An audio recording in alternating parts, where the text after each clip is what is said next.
آسما جہانگیر کی زندگی کا سب سے کامیاب لمحہ جب ایک مظلوم عورت نے ظالم شخص کو للکارا۔ لاہور میں 27 جنوری 1952 کو پیدا ہونے والی آسما جہانگیر نے جب ہوش سنبھالا تو ان کے والد ملک غلام جیلانی فوجی ڈکٹیٹر یحییٰ خان کے خلاف آواز اٹھانے کی پاداش میں سیاسی قیدی کی زندگی گزار رہے تھے۔ ماں روایتی اور دقیانوسی سوچ کے خلاف آواز بلند کرنے کے حوالے سے شہرت رکھتی تھی، اور جس زمانے میں عورتوں کو اسکول بھیجنا معیوب سمجھا جاتا تھا، وہ اس وقت مخلوق تعلیمی ادارے میں تعلیم حاصل کرتی تھیں۔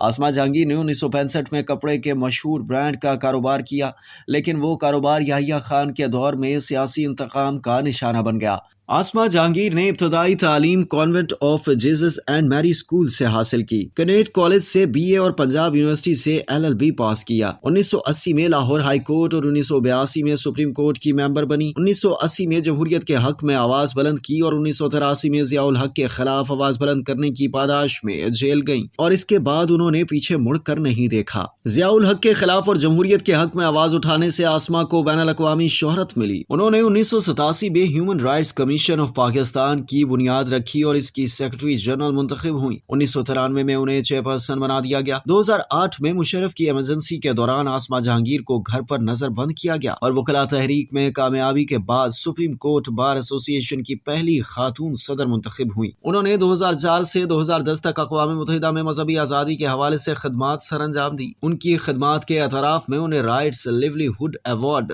فریڈم ایوارڈ، ہلال امتیاز، ستارہ امتیاز، یونیسکو پرائز اور مارٹن اینیلز ایوارڈ سمیت کئی قومی اور بین الاقوامی اعزازات سے نوازا گیا۔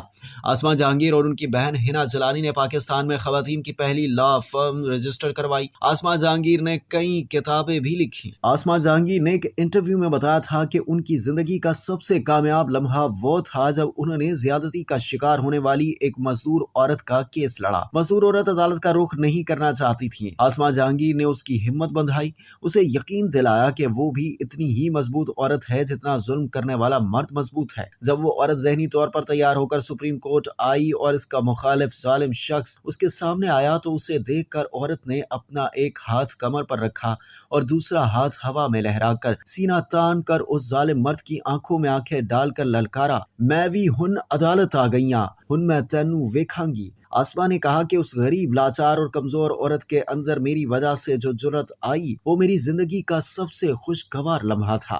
مجھے لگا کہ میں آج کامیاب ہو گئی ہوں۔ آسما جہانگیر کی آزادانہ سوچ اور حکمرانوں کی ناانصافیوں کے خلاف آواز کی وجہ سے انہیں جیل اور قید و بند کی صحبتیں برداشت کرنا پڑی، لیکن وہ کبھی اپنے موقف سے پیچھے نہیں ہٹی۔ جو کہا اسی پر ڈٹ گئیں، جو کیا سینہ تان کر کیا، جو کہا ببانگ دوہل کہا۔ پھر آگے جو آیا ان کی شخصیت کے سامنے بلڈوزر ہوتا چلا گیا۔ پاکستان کی ممتاز ماہر قانون دان اور انسانی حقوق کی علمبردار خاتون رہنما آسما جہانگیر 11 فروری 2018 کو اس فانی دنیا سے رخصت ہو گئی تھی۔ قومی اسمبلی میں تعزیتی قرارداد منظور کرتے ہوئے آسما جہانگیر کے انتقال کو قومی نقصان قرار دیا گیا تھا۔